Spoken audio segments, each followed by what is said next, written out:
Good morning friends. सो आज मैं review डालने वाला हूँ एंथनी वेस्ट मैनेजमेंट सेल की जो कंपनी का आईपीओ है उसके बारे में।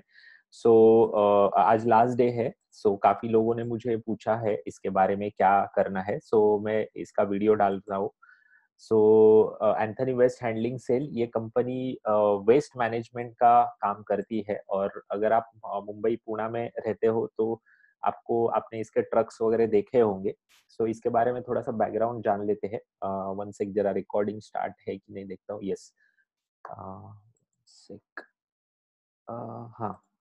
सो ये इनकॉर्पोरेट हुई है 2001 में, और म्युनिसिपल वेस्ट मैनेजमेंट में है। मतलब सिंपल भाषा में क्या है, तो ये जो म्युनिसिपालिटीज होते हैं उनके उनके कॉन्ट्रैक्ट लेते हैं for waste collection and transmission. मतलब वेस्ट कलेक्ट करना और एक डंपिंग ग्राउंड में जाके डंप करना, और वहां पे वेस्ट कंपोस्ट करना या फिर उसके ऊपर रिसाइकलिंग करने का काम भी, कॉन्ट्रैक्ट्स भी ये लेते हैं।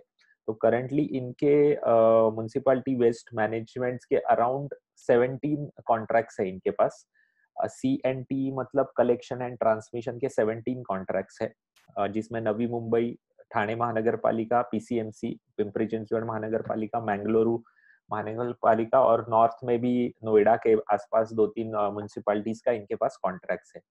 तो समझने वाली बात ये है कि जो ये जो CNT के मतलब कैरिंग एंड ट्रांसमिशन के जो कॉन्ट्रैक्ट्स होते हैं उसमें रेवेन्यू स्ट्रीम कर अराउंड 8 से 10 साल का होता है। मतलब एक बार उनको कॉन्ट्रैक्ट मिल गया तो उनका 10 साल का रेवेन्यू फिक्स हो गया। तो ऐसे 17 कॉन्ट्रैक्ट्स उनके पास है। मेजरली इनका पूरा रेवेन्यू यही कॉन्ट्रैक्ट्स में से आ रहा है। उसके बाद MSW प्रोसेसिंग मतलब म्युनिसिपैलिटी वेस्ट मैनेजमेंट प्रोसेसिंग, इसका जो रिसाइकलिंग और कंपोस्टिंग का जो कॉन्ट्रैक्ट होता है, इनके पास दो कॉन्ट्रैक्ट्स है। उसमें से मुंबई में एक है कांजूर मार्ग में। 20-25 ईयर्स का रेवेन्यू इनके पास आ जाता है इसके वजह से, मतलब कंफर्म हो जाता है। और मैकेनाइज स्वीपिंग प्रोजेक्ट्स, मतलब जैसे कि इलेक्ट्रॉनिक जो स्वीपिंग मशीन्स होते हैं वो लगाना वगैरह, ऐसे 4 कॉन्ट्रैक्ट्स है। रेवेन्यू स्ट्रीम छोटा है ये सेगमेंट में उनका। जो आईपीओ आ रहा है, इसके बारे में डिटेल बताना चाहूंगा कि मीडिया में काफी नेगेटिविटी है इसके बारे में, ड्यू टू मार्च के महीने में 4 मार्च को इनका आईपीओ फर्स्ट अटेम्प्ट किया था उन्होंने। लेकिन आपको पता होगा कि कोविड के वजह से, लॉकडाउन के कंसर्न्स के वजह से, जैसे इन्होंने इनका जो भी फर्स्ट डे था 4 मार्च को, तभी शार्प करेक्शन आया था, और उसके वजह से इनके आईपीओ को ज्यादा रिस्पांस मिला नहीं था। इन्होंने डेट भी बढ़ा के लिया सेबी से 16 मार्च तक का, लेकिन उसका भी कोई फायदा नहीं हुआ, और उनको पीछे लेना पड़ा। तो सेकेंड टाइम ये आईपीओ आया, 21 दिसंबर का डेट था इसका फर्स्ट डे, उस वो टाइम भी करेक्शन आया। सो उसके वजह से बहुत ज्यादा लोग निगेटिव हो चुके हैं इसके बारे में। लेकिन हमें ऐसे सब इश्यूज के बारे में नहीं सोचना है, तो बैलेंस शीट देखना है, नंबर्स देखना है। सो इसका जो इशू है टोटल 300 करोड़ का है, उसमें से 215 करोड़ का OFS है, मतलब ऑफर फॉर सेल, मतलब एग्जिस्टिंग जो इन्वेस्टर्स है वो निकल के चले जा रहे हैं। और फ्रेश इशू है वो 85 करोड़ है, मतलब 300 करोड़ के आईपीओ में सिर्फ 85 करोड़ रुपीस कंपनी के पॉकेट मतलब अकाउंट में आएगा। बाकी बाकी का 215 करोड़ एग्जिस्टिंग इन्वेस्टर लेके चले जाएंगे। सो ये बहुत बड़ा रेड फ्लैग है मेरे लिए। एक पॉजिटिव बात ऐसे है कि जो प्रमोटर्स है वो अपना स्टेक नहीं बेच रहे हैं, इसमें से जो प्राइवेट इक्विटी इन्वेस्टर्स है वो बेच रहे हैं। तो इसके बारे में मैं आगे बताऊंगा ये रेड फ्लैग भी क्यों है। इसके ऑब्जेक्टिव क्या है, to to finance existing projects. एक PCMC में जो प्रोजेक्ट है उनका, उसका एक्सपांशन के लिए यूज करना है। रीपे डेट डेट काफी है इनके ऊपर, तो वो रीपे कर थोड़ा कम करने के लिए यूज करेंगे जर्नल पर्पज, और एग्जिट टू एग्जिस्टिंग इन्वेस्टर्स, इसके लिए ये आईपीओ आया हुआ है। सो मेरा पहला कंसर्न इसमें आता है कि 300 करोड़ का आईपीओ है, उसमें से सिर्फ 85 करोड़ रुपीज वो डेट रीपे करने के लिए और फाइनेंसिंग एग्जिस्टिंग प्रोजेक्ट्स। अगर इनका बैलेंस शीट आप देखते हो तो इनके ऊपर काफी ज्यादा लोन है ऑलरेडी। सो अगर उनको एक्सपांशन एग्जिस्टिंग प्रोजेक्ट का करना था तो शायद वो बैंक को अप्रोच करके लोन भी रेज कर सकते थे, रादर देन मार्केट को अप्रोच करना। सो यहाँ पे क्लियर कट ऐसे दिख रहा है कि 215 करोड़ मतलब मेजरली एग्जिस्टिंग इन्वेस्टर निकल के जा रहा है। सो उनको एग्जिट के लिए ही ये आईपीओ लाया गया है, ये क्लियर कट यहाँ पे दिख रहा है। सो जो बहुत बड़ा रेड फ्लैग है। वैल्यूएशंस देखते हैं, इनका रिटर्न ऑन इक्विटी बहुत अच्छा है, 20% का रिटर्न ऑन इक्विटी है, डेट टू इक्विटी रेशियो है 0.3%, जो कि मैनेजेबल है, 0.3% नहीं 0.3, जो कि मैनेजेबल है कंसिडरिंग इनका आरओई इतना अच्छा है, रेवेन्यू ग्रोथ अच्छी है। प्राइस टू अर्निंग रेशो 11% का है। अभी ये दिखने में तो बहुत अच्छा दिख रहा है, लेकिन यहाँ पे मेरे माइंड में दो क्वेश्चंस आ रहे हैं। पहला क्वेश्चन है कि ये मतलब इतना अच्छा आरओई है इनका, प्लस ये ऐसे इंडस्ट्री में है, उसके बारे में मैं बात करूंगा कि ये जो वेस्ट मैनेजमेंट की इंडस्ट्री है, ग्रोइंग इंडस्ट्री है। आज करंटली 5000 करोड़ की इंडस्ट्री है इंडिया में। आने वाले टाइम में 5 सालों में ये 10,000 करोड़ की होने की आशंका है। इसका मतलब है 15% की कैगर ग्रोथ इसमें एक्सपेक्टेड है। सो अगर 15% की सीएजीआर ग्रोथ है इनके पास, अ, अ, तो इतने सस्ते में ये प्राइस टू अर्निंग रेशो इतना सस्ता क्यों रखा है, ये बहुत बड़ा कंसर्न आ जाता है। सेकेंड, इसका आंसर ऐसे हो सकता है, ये गवर्नमेंट से मतलब म्यूनसिपैलिटी से कॉन्ट्रैक्ट्स लेते हैं। सो क्लियर कट डिपेंडेबल है गवर्नमेंट कॉन्ट्रैक्ट्स के ऊपर, सो गवर्नमेंट इंटरवेंशन के ऊपर, पॉलिटिकल इंटरफेरेंस के ऊपर डिपेंडेंट है। इसके वजह से इसका पी कम हो सकता है, लेकिन ये हमें 2-3 क्वार्टर के बाद रिजल्ट्स आएंगे, कैसे मैनेज कर रही है कंपनी, उसके बाद ही पता चलेगा।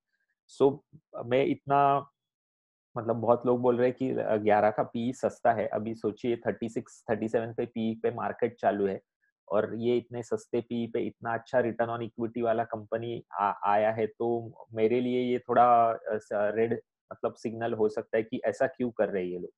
प्राइस टू बुक 2.3 है, ये भी अच्छा है। ऑपरेटिंग कैश फ्लो ग्रो हो रहा है इनका, तो ये सब पॉइंट्स अच्छे दिखने में है। तो प्राइस इतने सस्ते में क्यों आईपीओ लाया है, ये मेरा कंसर्न है। इसका दो आंसर हो सकता है। एक तो गवर्नमेंट के कंपनी की तरह अगर इसको ट्रीट करते हैं तो जस्टिफाइड है 11 का पी, या फिर मतलब कुछ तो ऐसा चीज है जो हमें अभी समझ में नहीं आ रहा है। रिजल्ट्स के बाद, 2-3 क्वार्टर के रिजल्ट्स के बाद समझेगा, क्योंकि इतने सस्ते पी पे ये आए हैं।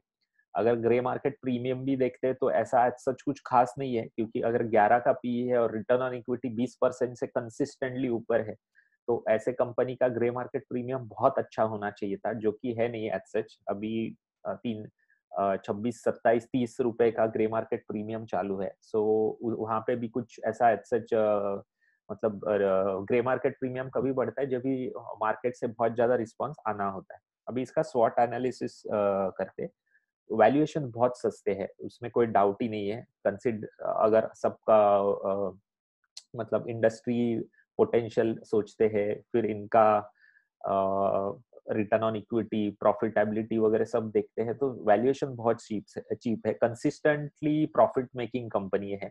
इसके पहले जैसे आई थी कंपनी मिसेस बेक्टर्स वगैरह, जिसमें प्रॉफिट डिक्लाइन हो रहा था, रेवेन्यू डिक्लाइन हो रहा था, ऐसा एज सच यहाँ पे कुछ भी नहीं है। इंडस्ट्री साइज डबल होने वाली है 5 सालों में। प्लस इनको एक एडवांटेज मिलने वाला है कि आज देखोगे तो महाराष्ट्र में करंटली 23 बीएमसी मतलब म्यूनिसिपालिटीज है, महानगर पालिका है 23। तो धीरे धीरे एक ट्रेंड बन रहा है कि प्राइवेटाइजेशन ऑफ वेस्ट मैनेजमेंट, मतलब क्या करती है कि महानगर पालिका कॉन्ट्रैक्ट देती है, प्राइवेटाइज करती है, किसी कंपनी को कॉन्ट्रैक्ट देगी। तो ऑल ओवर इंडिया ये ट्रेंड चालू हुआ है, जिसका ये बिगेस्ट बेनिफिशियरी हो सकता है, क्योंकि ये मार्केट लीडर है वो सेगमेंट में, लास्ट 20 साल का एक्सपीरियंस है, तो ये बहुत अच्छा पोटेंशियल इनके सामने है। ये बिजनेस में एंट्री बैरियर है, क्योंकि अभी देखिए कोई भी उठ के ऐसा नया ये बिजनेस स्टार्ट नहीं कर सकता है। अभी इनके पास करीब 1100 व्हीकल्स है, एक्सपीरियंस है, स्किल्ड लेबर है। सो ऐसा उठ के एक दिन में चालू करना किसी के लिए पॉसिबल नहीं होता है। सो एंट्री बैरियर भी है। कंसंट्रेशन रिस्क है, मतलब इनका जो रेवेन्यू आ रहा है वो मेजर एकदम कॉन्सेंट्रेटेड 4-5 क्लाइंट से आ रहा है, तो ये रिस्क है। लेकिन over the period of time ये धीरे धीरे डाइवर्सिफाई होने का चांस है, क्योंकि प्राइवेटाइजेशन ऑफ महानगर पालिका का जो MSW का मतलब म्यूनिसिपालिटी वेस्ट मैनेजमेंट का जो सिस्टम है वो प्राइवेटाइज हो रहा है, सो इनको कॉन्ट्रैक्ट्स मिल सकते हैं। Government authority intervention, delay in payment, political influence, ये रिस्क है इनके बिजनेस में। न्यू बिजनेस अपॉर्चुनिटीज, मतलब रिन्यूएबल एनर्जी, इनका ये भी एक इनके लिए बहुत बड़ा आगे आने वाले टाइम में बन सकता है स्ट्रीम। और एक पॉजिटिव चीज इन्होंने की है, लास्ट जो मार्च में आया था उससे थोड़ा सा डिफरेंट, ऑलरेडी 90 करोड़ रुपया उन्होंने जुटा लिया है फ्रॉम 10 एंकर इन्वेस्टर्स। तो कौन कौन एंकर इन्वेस्टर्स है, तो इसमें एसबीआई म्यूचुअल फंड ये बहुत प्रोमिनेंट एंकर इन्वेस्टर इसमें है। सो एक पॉजिटिव साइन है। लेकिन ये पूरा मैं अगर इसका ये देखता हूँ कि वैल्यूएशंस इतने सस्ते हैं, इंडस्ट्री पोटेंशियल इतना जबरदस्त है, एंट्री बैरियर है ये बिजनेस में, अब और बाकी इसके ऐसे साइड बिजनेस स्टार्ट करने का अपॉर्चुनिटी आने वाले टाइम में हो सकता है, एक्सपीरियंस ये है, मार्केट लीडर है, सो इतने कम वैल्यूएशन पे ये कंपनी क्यों आ रहा है, तो ये बड़ा क्वेश्चन मार्क है। और क्लियर कट ये दिखता है कि एग्जिस्टिंग इन्वेस्टर्स को एग्जिट करना है, इसलिए इसका आईपीओ लाया जा रहा है। सो मैं ये आईपीओ में अप्लाई न करते हुए जब भी लिस्टिंग होगा उसके बाद इसके 2-3 क्वार्टर देखूंगा कैसे रिजल्ट्स आते हैं। अगर कंपनी बहुत सही है, मतलब सही मायने में परफेक्ट जैसे उन्होंने बताया वैसे काम कर रही है, सो ये इंडस्ट्री में बहुत बड़ा पोटेंशियल है मेरे ओपिनियन में। ऑब्वियस है क्योंकि जैसे सिटीज में ज्यादा लोग आएंगे, लोक संख्या बढ़ेगा, इंडिया का पॉपुलेशन बढ़ेगा, तो ये बिजनेस आगे बढ़ने वाला है। सो मैं ये आईपीओ में अप्लाई सिंपल इस ये रीजंस के लिए नहीं कर रहा हूँ क्योंकि मुझे ये जस्टिफाइड नहीं हो रहा कि इतना सस्ता ये कंपनी क्यों ला रहा है। और मेरा ओपिनियन ऐसा होता है कि कभी भी आप डाउट में होते हो तो आपको एक्शन नहीं लेना चाहिए in terms of share market. So थोड़ा सा क्लैरिटी आना चाहिए कि ये इतना सस्ता वैल्यूएशन क्यों है, वैल्यूएशन सस्ता होने के बावजूद इनका ग्रे मार्केट प्रीमियम ज्यादा इसको दे रहा नहीं है। जस्ट अभी ये प्रेजेंटेशन के पहले मैंने इनका करंट आईपीओ स्टेटस चेक किया था सब्सक्रिप्शन, तो उसमें कोई म्यूचुअल फंड ने अभी तक अप्लाई नहीं किया है। जनरली थर्ड डे स्टार्ट होते ही म्यूचुअल फंड्स, फाइनेंशियल इंस्टीट्यूशन से एप्लीकेशन आने स्टार्ट होते हैं। सो चाहिए उतना ये नहीं है इसका मतलब सब्सक्रिप्शन लेवल्स। ये भी हो सकता है क्योंकि 2-3 दिन पहले ही मार्केट शार्प करेक्शन आया था, उसके वजह से लोगों के मन में डर है, ये एक कारण हो सकता है। फर्स्ट टाइम ये लोग आए थे आईपीओ लेके तभी फेल हुआ था इनका आईपीओ, ये भी कारण हो सकता है। सो बहुत ज्यादा मतलब ऐसा मतलब क्वेश्चन मार्क्स बहुत ज्यादा है, सो इसलिए मैं ये आईपीओ अवॉइड कर रहा हूँ। और आपको जो भी डिसीजन लेना है आपके फाइनेंशियल एडवाइजर को सुन के ही, उससे सलाह मशवरा करके ही लेना चाहिए और आपके कॉन्शियस को पूछ के ही लेना चाहिए। ये जो प्रेजेंटेशन था सिर्फ इंफॉर्मेशन देने के लिए था। So thank you very much. Next month में भी 2-3 आईपीओ आने वाले हैं, तो उसके टाइम पे मैं मेरा एनालिसिस उसमें डालूंगा। डिस्क्रिप्शन में मैंने लिंक दिया हुआ है और मेरे फेसबुक के ग्रुप का, जिसमें काफी सारी वैल्यू एडिशंस में करते रहता हूँ। सो अगर उसका पार्ट आपको बनना है तो आप रिक्वेस्ट भेज सकते हो, मैं आपको ऐड कर दूंगा। So thank you.